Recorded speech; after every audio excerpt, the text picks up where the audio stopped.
Olá, povo querido que curte teologia, sejam bem-vindos a mais um vídeo aqui no canal.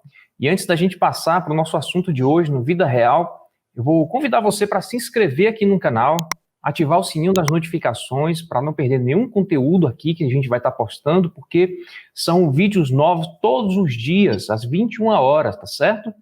Ou seja, 7 vídeos por semana. É conteúdo constante aqui no YouTube. Então faz isso, se inscreve e ativa o sininho das notificações, porque o YouTube vai te notificar sempre que entrar um vídeo novo. E eu já quero convidar aqui, para entrar junto comigo aqui no chat, o meu convidado de hoje, o Josenberg, que é um querido que eu venho acompanhando há algum tempo como pastor.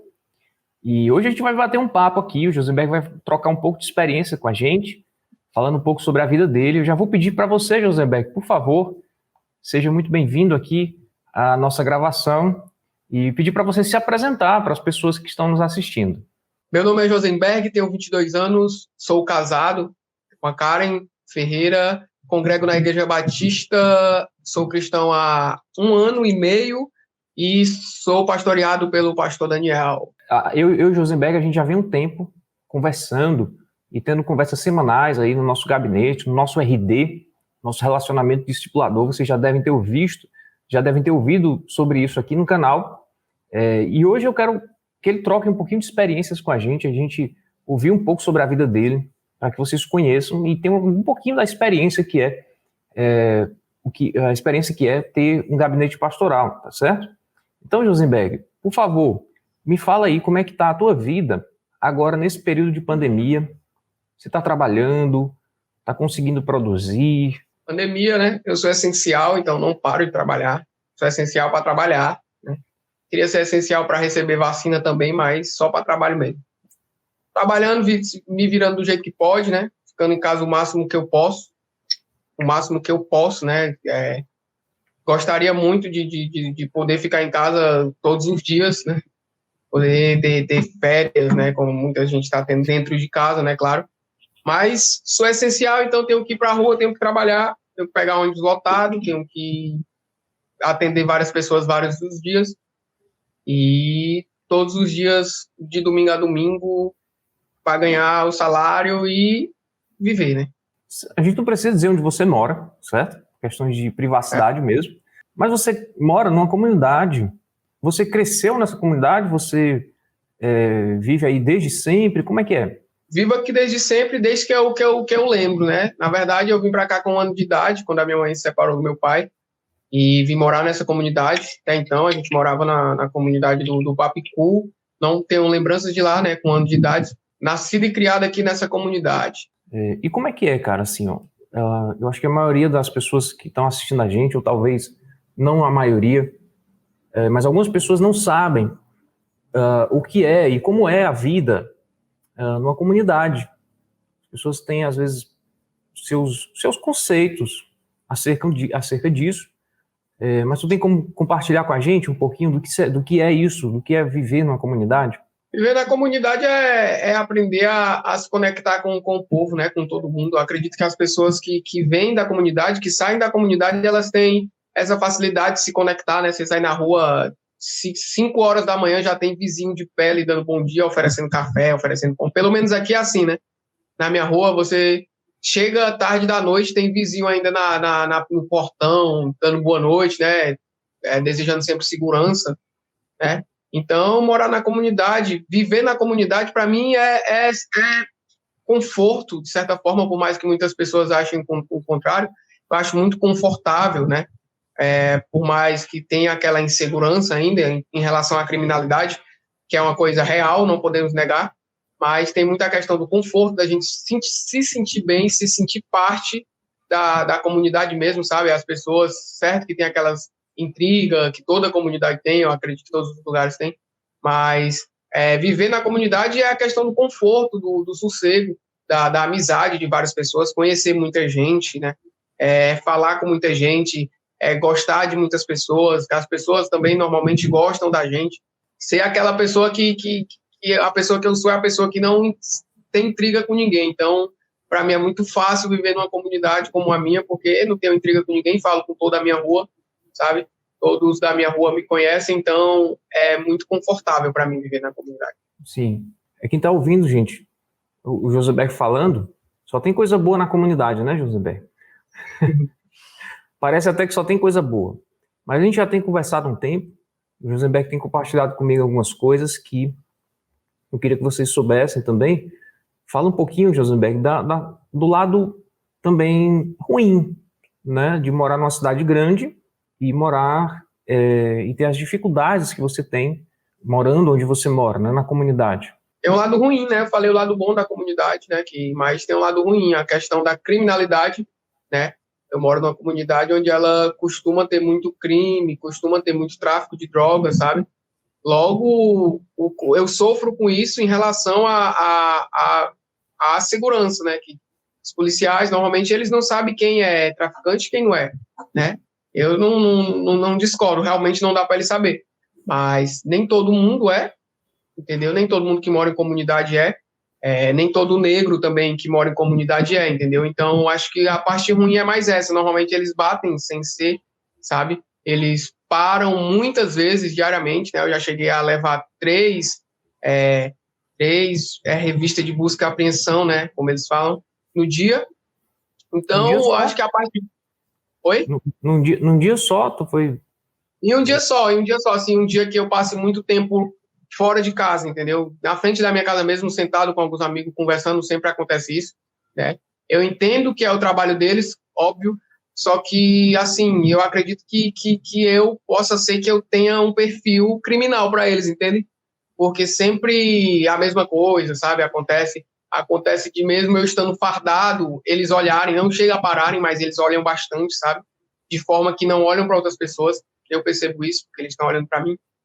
Então, essa é a parte ruim de morar na comunidade, sabe? Porque quando eu trabalhava à noite, chegava muito tarde na noite e acontecia as ocasiões desse tipo. Por mais que eu tivesse de mochila, muitas vezes com crachá, acontecia deles desconfiarem de algo, sabe? Sempre com um olhar que está desconfiando, sabe? Acontecia muitas vezes também de quando eu estava com um certo grupo de amigos, eles pedirem para eu afastar, né? Eles falam, algumas vezes, não foi sempre, óbvio, mas algumas vezes ele falava, vem, negão, tu, afasta, vai para ali, e deixava os outros separados. Então, ia primeiro nos outros e um sozinho vinha em mim e fazia perguntas, tipo, tem passagem, usa droga. A primeira pergunta é estar armado, entendeu? Que eu acredito que é o básico, padrão, que eles perguntam para todos, mas depois vinha, tem passagem, usa droga, e quando o que mais me tocava era quando eu falava que não uso droga, não uso nenhum tipo de droga, não fumo maconha, que normalmente eles perguntam, e então isso causava um certo desconforto, porque eles continuavam a insistir, tem certeza? Tem certeza que tu não usa nada? Tem certeza que tu não tem nada? Entendeu? Tu tem cara de quem usa, tu tem cara de quem tem alguma coisa. Tu não nem faz, corre, né, como chama os aviãozinhos, não tenho trabalho, tal lugar, trabalha de quê? Como tu conseguiu comprar esse celular? Se quando eu estava desempregado, sempre tive celular, e como tu conseguiu comprar esse celular se tu não trabalha, entendeu? Sempre havia essas perguntas deles querem saber mais. Eu acredito que esse é o ponto difícil de viver na comunidade, que você sempre vai ser motivo de desconfiança de algo, de alguém, entendeu? Não acontece só com os policiais, acontece com os próprios moradores da comunidade, alguns, óbvio, né? Sempre tem, toda comunidade tem aqueles moradores que tem como é que eu posso falar? Tem um emprego melhor que alguns outros, então eles já acham que os outros que não têm um emprego tão bom quanto eles já podem ocasionar algum risco para eles, para a família deles, sabe? Sempre tive, na minha rua mesmo, tem caso de amigos, entre aspas, né, colegas de infância, onde eles não podiam brincar com a gente, eu e meus outros amigos, que até hoje a gente se comunica, por conta de que os pais deles não gostavam que eles se misturassem, né? Inclusive né, hoje ele se envolveu na criminalidade, ele tá preso, e a gente não, os outros não, entendeu? Ele era um que não podia sair de casa, não podia andar com a gente porque ia se misturar com pessoas erradas, e a gente só estava brincando, só era criança, entendeu? Então, tem malefícios de morar na comunidade em si, né? Eu sempre falo que se eu tivesse a oportunidade de sair da comunidade, eu sairia, sabe? Tem muita coisa boa, mas os malefícios, eles são maiores. Quando eu tiver a oportunidade de sair, eu vou sair sem dúvidas, sem nem hesitar. Entendi. Eu acho que é uma realidade também de muitas pessoas que vivem na comunidade, né? Eu escuto isso constantemente. Gosto da comunidade, gosto das pessoas, mas quando eu puder, eu vou para um lugar diferente, né? Um lugar menos perigoso, né? Agora, sobre essa questão da aparência que você falou aí, a gente falou muito sobre isso também, não é? A questão da aparência. Você é um cara bonito, jovem, certo? Claramente você se cuida. Esse cabelo aí não é à toa que você arruma ele todo, dá aí Tá na régua. na régua, cabelinho na régua, de verdade, né? É um óculos estiloso, estilo Harry Potter aumentado, e aí uma camisa também estilosa, cara. Isso tem uma razão de ser ou é porque tu tá assim, nessa vibe mesmo de andar todo estiloso? Bem, a razão principal é que eu me sinto bem assim, sabe? Eu me sinto muito, como é que eu posso dizer? Autoestima elevada. Se dependesse de mim, nenhum negro sofria de autoestima, entendeu? Todos seriam alinhados, todos seriam cabelinho na régua, bem feito, sabe? Infelizmente, eu conheço muitas pessoas que cortam, que alisam, mas eu sempre tô, porque tu não deixa crescer, porque tu não faz uma transição, normalmente eu falo para as meninas, porque para mim, eu acho muito bonito, sabe? Não é a questão de aceitar as suas raízes, como muitas pessoas falam. Não, a pessoa faz o que ela quiser no cabelo dela. Mas eu sempre vou falar para ela deixar o natural, porque sempre o natural é mais bonito, independente de qual tipo de cabelo, sabe? E eu sempre procuro, no meu ponto de vista, andar bonito, né? Eu sempre procuro estar bonito, né? Eu sempre procuro mostrar para as pessoas que eu me acho bonito, entendeu? Não é egocentrismo, é mais eu tenho autoestima alta, por mais que você não me ache bonito, por mais que você não ache meu cabelo bonito, minha forma de se vestir bonito eu acho, entendeu? E eu vou continuar vestindo assim, eu vou continuar cortando o cabelo assim. Dependesse de mim, ele tá encostando no teto, mas ele não cresce, só fica esse tamanho aqui, entendeu? Então é isso Legal. aí. Quanto maior o cabelo, maior a autoestima. Falei muito aqui que a polícia para. Desde que eu passei a usar óculos, eu sempre falo para as pessoas acham graça, acham que não é por conta do óculos, mas desde que eu passei a usar óculos, eu nunca mais tomei um baculejo, né? Eu sempre falo isso, nunca mais a polícia sempre olha dos pés à cabeça, aí começa nos pés, aí quando chega no rosto, eles veem o óculos, eles, isso aí não, esse aí usa óculos, não tem, não tá com nada, entendeu? Entendi. Tipo assim, Como então, se não desde que eu passei tivesse, a usar, pode falar. perdão interromper, como se não tivesse um estereótipo, uma aparência de alguém que faz as coisas erradas, é isso? Exato, é tipo isso. Eu acredito que sim, sabe? Por mais que quando eu já relatei para você antes, né? Quando eu chego no banco, sempre a mesma coisa, pode ser o mesmo segurança, e ficam na porta principal do Iguatemi, do shopping, entendeu? E o banco é mais na frente. Sempre que eu entro no banco, já aconteceu várias vezes, minha esposa presente, sabe? E eles sempre iam para a porta do banco, ou ficava em frente à porta do banco, olhando, esperando até eu sair, entendeu? Por mais, mesmo que eu esteja usando óculos, né? Faltava falar, eu uso óculos, eu não vou fazer nada, entendeu? Então, sempre eles iam andando até a porta do banco, esperavam eu sair, quando eu saía eles voltavam, isso era uma coisa que me deixa muito triste, sabe? Eu não tenho reação de xingá-lo, não tenho reação de reclamá-lo, de perguntar o porquê ele tá olhando, não. Eu simplesmente baixo a cabeça e fico muito triste, isso é coisa minha, sabe? Mas a Karen, mas a minha esposa, já a minha esposa, ela não, ela fala, ela pergunta o que é que tá olhando, tá achando ele bonito, mas ele já é casado. Ela sempre pergunta, entendeu? Ela sempre fala quando percebe alguma atitude dessa, entendeu? Ela Entendi, que mandou falar. entendi. E lá no teu trabalho, tu também passa pelas mesmas situações ou não? Lá no trabalho é bem diferente. Eu percebo que as pessoas têm receio em falar algo, em comentar algo, né? Um exemplo é que tem uma cliente lá que ela trata todo mundo mal, sabe? Todo mundo ela trata mal, os outros funcionários. E ela trata super bem, super simpática. Não tem motivo algum, porque eu nunca falei com ela, entendeu? Mas ela é super simpática, trata super bem, não fala alto com os outros, ela fala alto, inclusive na minha frente com os outros ela fala alto. Aí eu vou deixar as compras na casa dela e sempre ela me trata super bem, me dá gorjetinha, vai com Deus, meu filho, muito obrigado, meu amor, toda carinhosa. E com os outros não, eu já vi com os outros realmente ela tendo um tratamento horrível, ninguém gosta dela lá. Nem à toa que sempre que ela vem, eles me chamam para ir atender ela, entendeu? E eu sempre falo, não, ela me trata super bem, é simpática, já ofereci até café lá na casa dela e eu não aceitei, claro. Mas super simpática, me trata super bem, super educada, super gentil, e eles se surpreendem com isso, sabe? eu acredito que ela tem um receio de falar algo, de ser grossa, não é uma coisa que me incomode. Eu até fico agradecido por ela não me tratar mal igual ela trata os outros, né? Mas, de certa forma, se você for parar para analisar o porquê ela não está me tratando mal, não é porque ela é uma pessoa simpática e gente boa, entendeu? E gera uma certa estranheza, né, cara, assim. Mas a galera do trabalho, da empresa, te tratam bem? Não, a galera do trabalho é super de boa, super de boa. Elas sempre elogiam muito o meu cabelo, a minha cor. Uma coisa que eu comentei até com a Karen, que eu me senti mal um dia, né? Por mais que eles estivessem elogiando, é que pô, Karen, no trabalho todo mundo me elogia, mas é sempre os mesmos elogios. Teu cabelo é bonito, a tua cor é bonita. Eu queria ter teu cabelo, queria ter tua cor. As pessoas não simplesmente chegam para mim e falam, tu é bonito, tu é uma pessoa bonita, entendeu? Não, elas sempre elogiam. Não que eu ache ruim. Isso aumenta bastante minha autoestima, realmente, mas nesse dia específico eu raciocinei e parei. Por que sempre os mesmos comentários? Né? Porque não foi nem dos funcionários em si, mas foi um cliente que chegou até mim, um cliente branco, né? Chegou até mim e falou, cara, teu cabelo é muito irado. Eu tenho um amigo que ele tem um cabelo assim igual o teu e eu acho irado. Queria ter o cabelo igual o teu, queria ter a tua cor. Aí eu falei, pô, bacana, obrigado, né? Fiquei calado e raciocinei, pô, sempre os mesmos comentários, sempre que alguma pessoa que não tem o meu estereótipo me vê e já liga a minha cor e o meu cabelo. Óbvio que eu não posso negar que é uma coisa chamativa, né?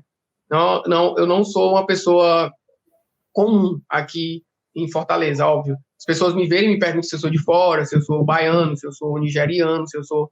Enfim. E eu sempre falo, não, eu sou cearense mesmo, nasci aqui, entendeu? Eu acredito, é uma coisa normal. Realmente, como a Karen sempre fala, eu chamo bastante atenção. Eu sei quando a pessoa está com um olhar de desconfiança e eu sei quando a pessoa está com um olhar de admiração. Normalmente, eu recebo muitos olhares, dos dois tipos, claro, e eu recebo muito olhares de admiração, as pessoas olhando, se admirando da minha beleza, digamos assim, né, para não falar uma palavra ofensiva. Mas eu fiquei muito chateado nesse dia por conta disso. Todos os elogios que eu recebo referência à minha melanina em si, entendeu? Não tem nada sobre a minha pessoa. Tu é uma pessoa legal, tu é uma pessoa bacana, tu é uma pessoa bonita por dentro, pelo menos, mas não, é sempre a tua cor e teu cabelo. Esses dois pontos. Entendeu? Entendi. Agora, falando nessa parte mais sentimental, como é que tu se sente com isso, né? Gera constrangimento? Qual é o sentimento que bate quando tu tá passando por uma situação assim? Quando as pessoas estão elogiando meu cabelo, na verdade, o primeiro sentimento que bate é alegria, né? Porque eu acho que o meu cabelo é a coisa que eu mais me preocupo em relação à estética, entende? Que eu arrumo, que eu perco tempo, às vezes não arrumo, tá destruído, às vezes, óbvio. Mas, então, quando as pessoas reconhecem que ele tá bonito, eu agradeço. Eu agradeço, obrigado, velho. Perdi tanto tempo para deixar ele bonito, pelo menos alguém reconheceu, entendeu? Então, o primeiro sentimento que eu tenho é alegria, sabe? A autoestima sempre sobe, a Karen sempre diz que eu tenho autoestima lá em cima, muito alta, né? Acho que é mais por conta dessa aceitação. A gente vive num mundo hoje em dia que as pessoas aceitam a cultura negra, digamos assim, o cabelo negro, né, as tranças. As pessoas brigam se branco pode usar trança. Eu não vejo problema nenhum, mas tem aquela questão da apropriação cultural, mas as pessoas sabem a história da trança, né? Eu acredito que as pessoas usam sabendo. E então, acredito que é uma cor muito bacana. Até um tempo atrás, eu cortava o cabelo raspado porque as pessoas não aceitavam. Tinha que raspar a cabeça porque as pessoas não aceitavam, chamavam de pichain, cocô de rolinha, vários apelidos, cocô de carneiro, né, por conta de ser enroladinho. Eu sempre raspava, sempre raspava. Cheguei uma época da minha pré-adolescência que eu passei a alisar, né, me envergonho muito, mas passei a alisar muito por conta de comentários, que era feio, eu aceitava que aquilo era feio. A partir do momento que começaram a aceitar, as pessoas normalmente que não têm cabelo crespo, elas queriam ter um cabelo crespo, queriam ter um cabelo ondulado, cacheado, eu passei a me aceitar, passei a ver aquilo como uma coisa boa, né? Infelizmente, a minha aceitação veio baseada na aceitação das outras pessoas, né? Mas hoje, e eu não tinha autoestima alta, não tinha. Quando eu fazia tudo isso, eu me sentia uma pessoa horrível, não super baixa autoestima, não conseguia, não era muito fácil de se enturmar, de fazer amizade, não era, tinha minhas amizades sempre. Hoje não, me considero uma pessoa com autoestima muito alta, até demais, né, às vezes, e se enturma muito fácil, faz amizade muito fácil, então acredito que meu cabelo mudou bastante, sabe? Então, quando as pessoas elogiam, o meu sentimento é de conseguir, sabe? Conseguir ser elogiado, conseguir algo. Por mais que tenha aquela questão toda de que só verem isso também, né? Mas eu acredito que eles só veem isso por conta que chama bastante atenção e eles acabam ofuscando as outras qualidades, entendeu? Você falou, eu estou lembrando aqui da sua fala, que você acredita que as pessoas agora estão sabendo mais sobre a cultura negra, sobre a cultura afro, o que é uma trança, a história da trança, mas eu lembro que agora recente mesmo, no Big Brother, inclusive, isso foi pauta de matérias no Brasil inteiro e no mundo, a questão ainda do racismo, a questão do preconceito, a questão das falas, que muitas vezes até não são intencionais de ofensa, mas carregam em si um preconceito histórico ou um racismo histórico, né? E a gente até conversou sobre isso no gabinete, né, no nosso RD, que era o caso lá do Rodolfo e do João, não é?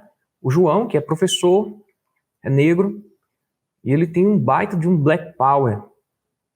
E eu sei a história do Black Power, certo? Eu sei o que é, porque eu estudei. Eu sou, inclusive, um dos maiores fãs da história de Martin Luther King Jr. e de Malcolm X. Dois caras que, nas suas áreas de atuação, influenciaram muito o que a gente hoje tem de discussão e de direitos civis americanos e do mundo inteiro para a comunidade negra. Mas, pelo que eu vi ali nessa história recente agora, que Brasil, é que parece que o Rodolfo não sabia muito bem, não, do que é a história da cultura afro, do que é a trança, do que é o cabelo Black Power. Ele está por fora. Será mesmo que o brasileiro, ele está sabendo mesmo o que é essa cultura? Eu entendi o que você falou, eu entendi que mais pessoas estão se interessando, mais do que anos atrás. Mas atualmente não está não, ainda existem pessoas que estão por fora dessa informação, por fora desse conhecimento? Assim, quando eu falo que as pessoas sabem, eu acredito que é o que eu espero, sabe? Eu espero que ela saiba. Entendi. Eu também estava me referindo às pessoas que usam as tranças, que usam as culturas afros, entendeu? Entendi. Eu acredito sim que tenha muitas pessoas desinformadas, ignorantes, óbvios. Conheço muitas que converso, mas chega ao ponto que a conversa não dá jeito e eu só me calo, entendeu?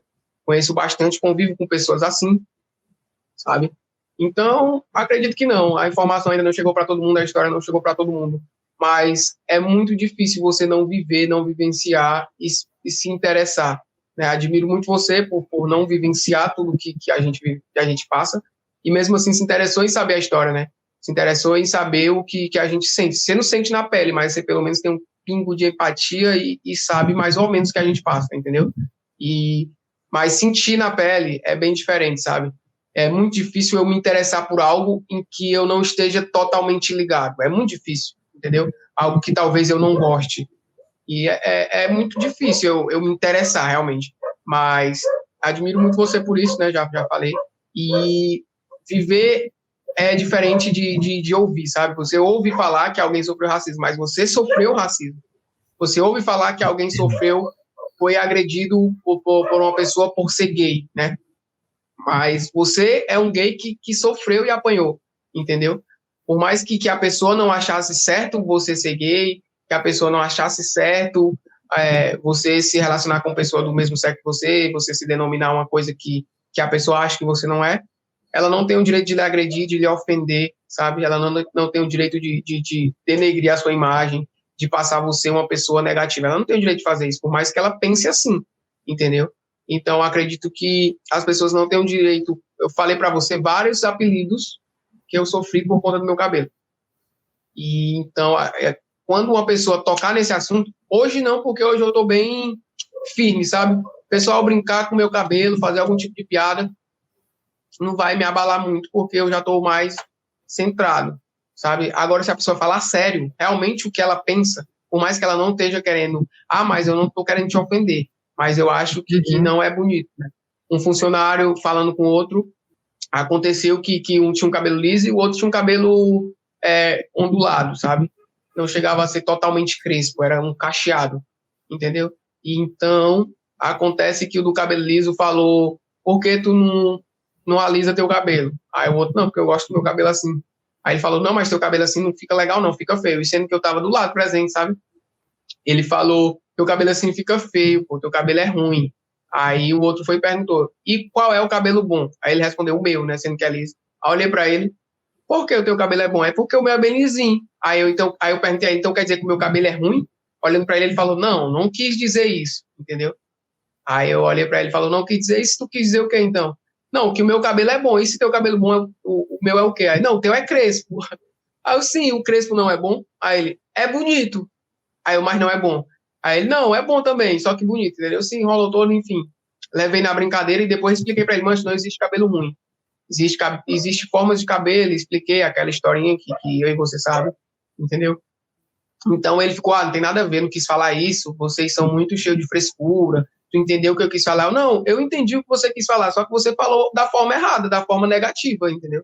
Eu só tô ensinando a você a forma correta de falar. Enfim, que ele não ouviu e continuou dizendo que o cabelo dele era o bom e o do outro rapaz era o ruim, né? Isso foi uma situação que eu achei engraçada e que me deixou triste ao mesmo tempo, entendeu? Foi engraçada porque eu sei que ele não tem culpa de pensar assim, por mais que eu tentei ensiná-lo, ele não quis aprender, ele tem culpa de não querer aprender, mas eu acredito que isso é uma coisa mais estrutural, sabe? Que tem a questão do costume, né?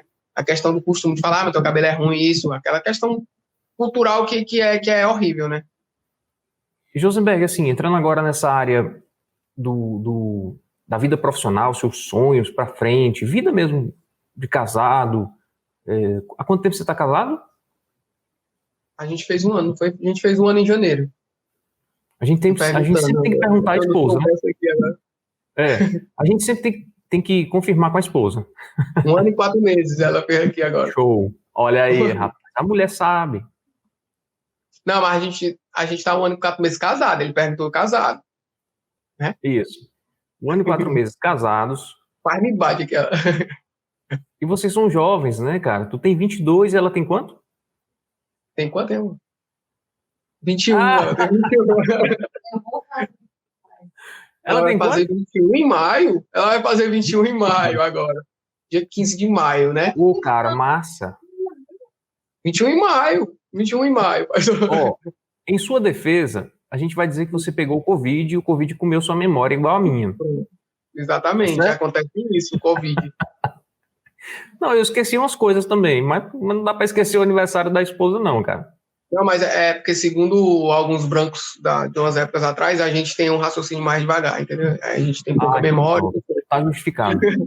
Tá justificado. Me fala aí, cara, quais são teus sonhos, projetos de vida, certo? A Karen tá aí perto, ela pode falar também. Nosso sonho, né, na verdade, eu vou me formar, né? Se Deus quiser, estou esperando dar uma pausa na pandemia, pelo menos, vir voltar às aulas presenciais para eu começar a estudar, né? Pretendo me formar em enfermagem, mas isso não é o meu sonho, né? É só o meio de eu chegar até o meu sonho. Meu sonho mesmo é odonto, né? Pretendo me formar odonto e pretendo ter minha casa própria. Eu tenho a casa própria, só que foi uma casa doada pela minha mãe que eu pretendo devolvê-la, entendeu? Então eu pretendo ter minha casa própria fora daqui, como eu já falei. E os meus sonhos mais são esses mesmos, sabe? Ter meu veículo próprio também, que é uma coisa que a gente está pretendendo bastante, está focado nisso, entendeu? Então, os meus sonhos são esses mesmos. E ter um PlayStation 5. E um PlayStation? PlayStation 5. Eu quero também. Tá na minha lista. A mulher fica botando o pé no freio direto. Ei, tu curte demais futebol, né? FIFA, né? FIFA. Velho, eu gosto demais, cara. Quando tu tiver o teu, aí eu vou ter o meu também, a gente vai jogar direto. Pronto. Viu? Tua mulher que se cuide. Não, eu já falei pra ela já arrumar alguma coisa pra ela fazer que quando eu for pra aqui. Bota ela pra jogar também. Mas aí, cara, falando aqui, a questão da faculdade. O que te impede de pensar no odonto, assim? O que é, mais ou menos? Acredito que mais o custo-benefício em si, né? Em relação à universidade pública, além da nota ser muito alta, eu sei que eu tenho condições de chegar até a nota, tem a questão de que é o tempo integral, entendeu? E tempo integral é puxado, né? Porque eu tenho que trabalhar, entendeu? Então eu não posso só estudar. Então, eu tenho que ir para uma universidade fechada, né, particular, e que eu possa ganhar uma bolsa, algum desconto, né, que eu já ganhei antes, mas como eu não tinha um emprego, eu não podia entrar, porque eu tinha que primeiro conseguir um emprego e depois conseguir um horário para estudar, entendeu? Então, agora que eu tenho emprego, já vou firme e forte, só que aí veio a pandemia, mas sempre é no tempo de Deus, né? Ele que sabe todas as Entendi. coisas, quando ele permitir. E você não tem dinheiro para pagar uma faculdade de odonto particular? É um pouco alto, né, em relação ao que eu ganho um salário mínimo, tenho outras prioridades, né? Tenho contas a pagar, tenho os planos também de adquirir alguns bens, né? Então, acredito que vai ficar um pouco puxado, sabe? Vai ficar um pouco pesado para mim pagar, É. entendeu? Então, O pessoal acredito que não tem que ideia, a enfermagem é um caminho mais caro. sei. Quanto é que custa uma faculdade de odonto? O pessoal que não tem ideia, mais ou menos, tem uma ideia? Uma faculdade de odonto não é menos de R$ 1.000. Por mês. Pode ser que encontrem com bolsa, com desconto, com isso e aquilo, mas ela mesma ela não é menos de R$ 1.000. E em relação à universidade pública, tu és a favor da cota para negros, né, afrodescendentes? Não é nesse termo que a gente usa, não é negro. A gente usa afrodescendentes. Tu é a favor dessas cotas? Como é que é teu pensamento? Porque eu estou perguntando porque existe divergência, não é? Inclusive na própria comunidade afrodescendentes, comunidade black, existem pessoas que são a favor e pessoas que são contra. Tu é a favor ou contra? Eu sou a favor. O porquê é que quando as pessoas falam cotas para negros, elas acham que simplesmente pela pessoa ser negra, né, se chegar um negro milionário, ele vai tomar o lugar de um pobre branco, né? Mas não é assim que as cotas funcionam, entende? Ela tem um determinado valor de salário que você ganha, ela tem tudo direitinho, organizado, entendeu? Então, assim, quando a gente fala de cota para negro, a gente não está falando da pessoa ter melanina e já ganhar cota, entende? A gente fala daquelas pessoas que não teve acesso a um estudo adequado para passar com outras pessoas que estudou no Farias Brito, por exemplo. Eu, no terceiro ano do ensino médio, vou citar o exemplo, eu tinha um primo que estudava numa escola particular. Eu, no terceiro ano do ensino médio, estudando para o Enem, sabe? E ele, no oitavo ano, se eu não me engano, no oitavo ano, ele estava estudando o que eu estava estudando sem ser para Enem, simplesmente por estudar. Entendeu? E eu fui, mas tu tá estudando isso aqui por quê? Porque a matéria, sendo que a minha matéria era a mesma da dele, entendeu? E tipo, eu fiquei, caraca, velho, tô muito ultrapassado. E logo eu fui entender o porquê dessas cotas. Não concordo com a cota totalmente, entende? Eu entendo que a cota de foi mais uma forma de tapar o buraco, sabe? Que o PT fez, então eles viram, enfim, como outros tapa-buracos que eles usaram. Mas acredito que a cota ela deveria ter existido na intenção de não existir mais. Eu acredito que o essencial seria melhorar o estudo das escolas públicas, entende? E aos poucos ir tirando a cota, na intenção de tirar a cota. Não colocar a cota na intenção delas ficarem lá, entende? Temporário. Se melhorar o estudo. Temporário. Isso.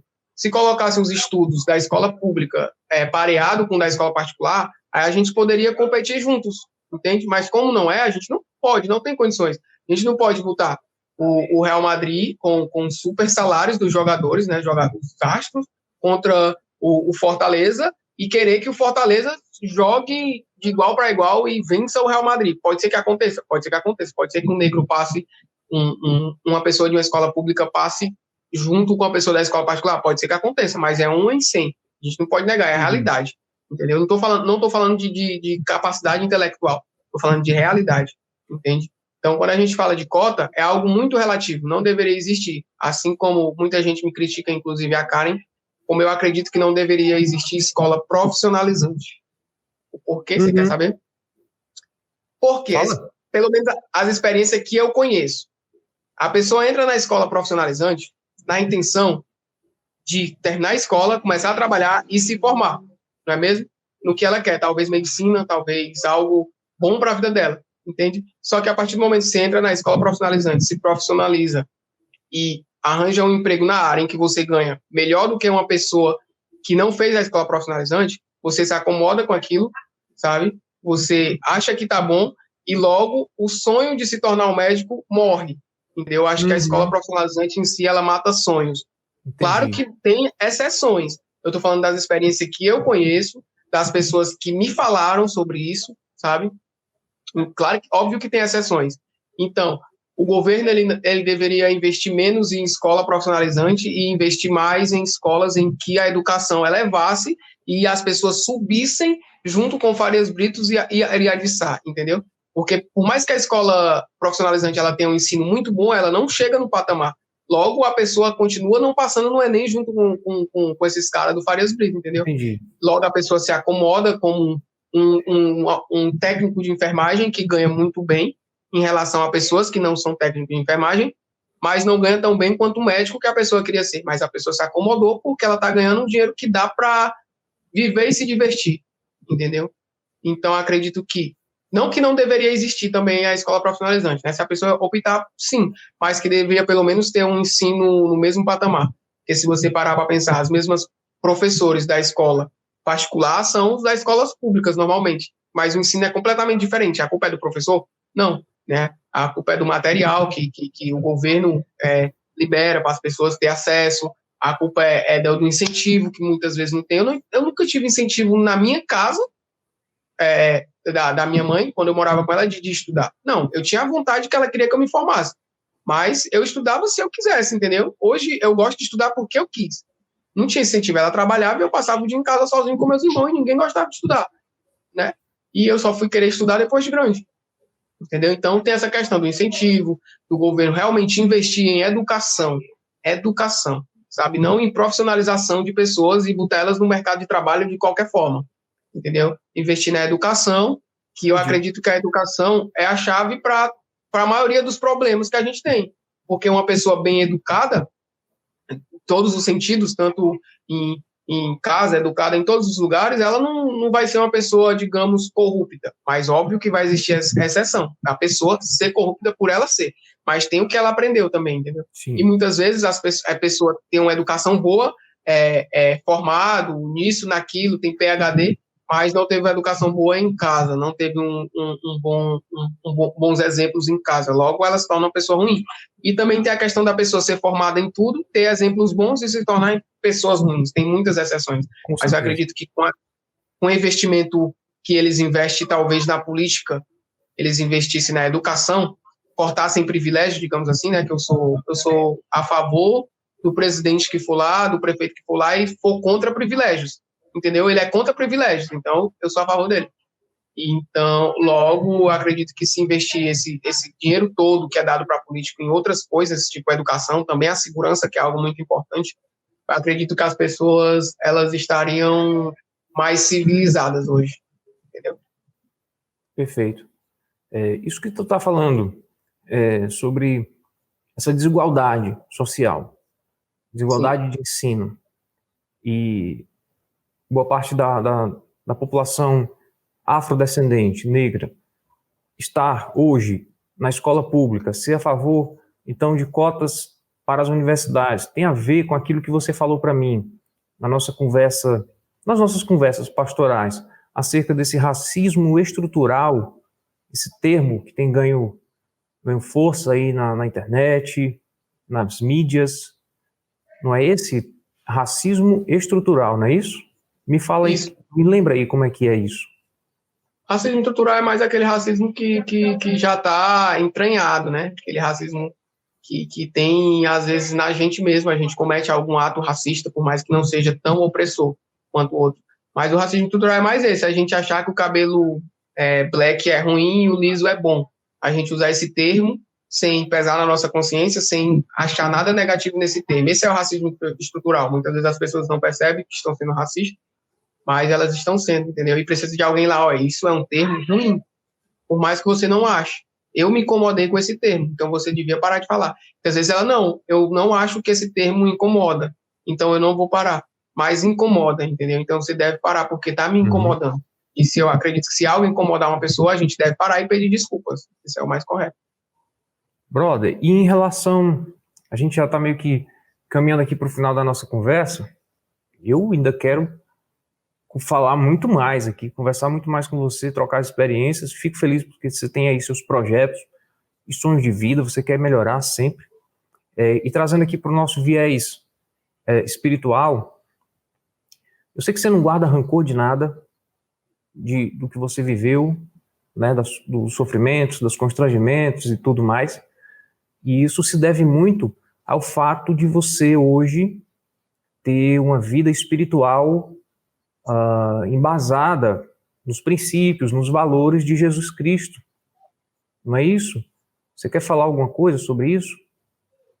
Realmente, você tocou num assunto bem interessante. Antes de eu ser cristão, eu era muito agressivo, guardava bastante rancor.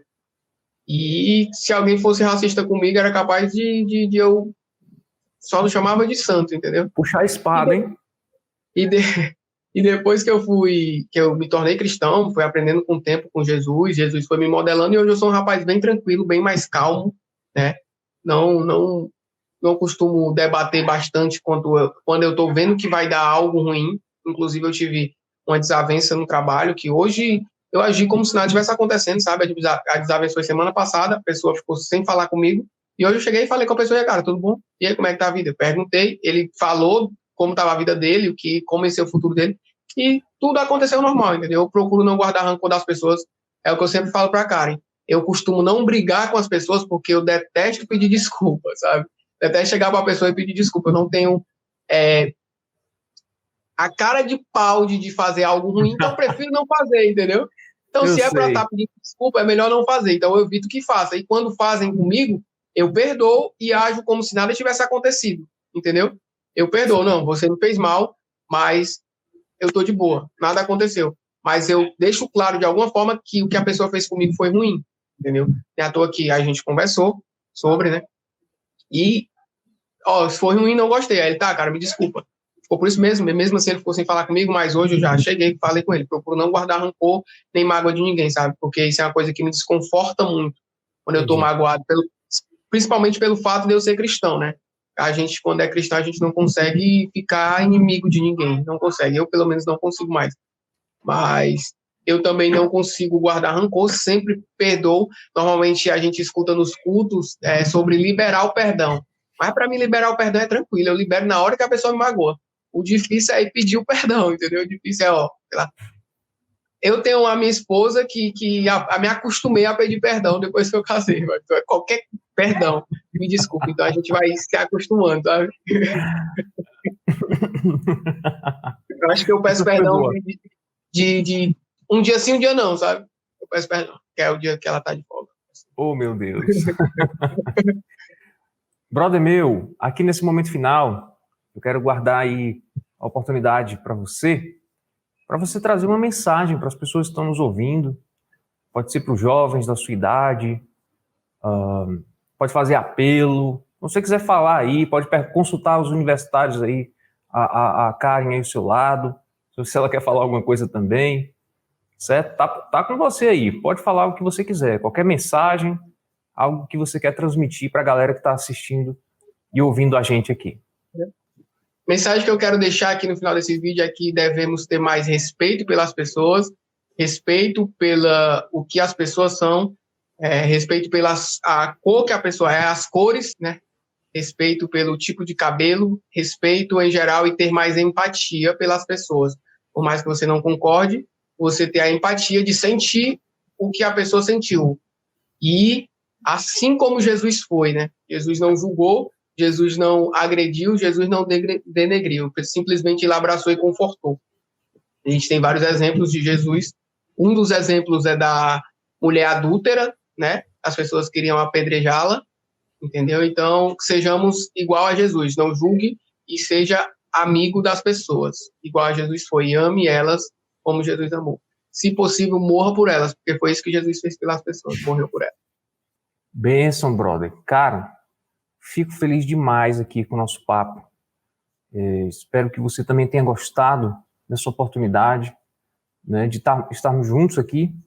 Nossos encontros pastorais continuam semanalmente, mas está aqui registrado seu testemunho pessoal, um pouquinho da sua vida. Lógico que isso não é tudo, mas acredito que foi uma oportunidade muito boa para as pessoas te conhecerem, também entenderem que também nós, no contexto cristão, estamos atentos aos sentimentos, àquilo que as pessoas falam, que é muito importante, cada sentimento é importante. Então, fica aí realmente essa palavra de gratidão certo? Por você ter tido essa ousadia, essa coragem de vir aqui falar sobre a sua vida e tocar em assuntos tão polêmicos, mas tão necessários para a nossa realidade, beleza?